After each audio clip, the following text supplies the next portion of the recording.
Alam mo ba na ang pinaka-trusted na family doctor ng Britain ay siyang pinaka-deadly na serial killer sa kasaysayan? Si Harold Shipman ay naglingkod sa mga pasyente niya ng 23 taon, pero sa halip na gumaling sila, pinapatay niya sila.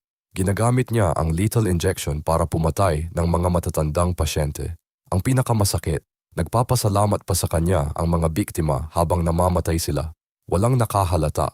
Bakit? Dahil doktor siya. Trusted. Respetado.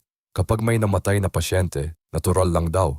Matanda na eh. Normal na cause of death. Ang mga pamilya ay nagluluksa sa natural na kamatayan na siya mismo ang dahilan. 250 tao ang napatay niya. Lahat sa loob ng kanyang klinik. Lahat habang nagtitiwala sa kanya. Hanggang sa late 1990s, napansin na ang pattern.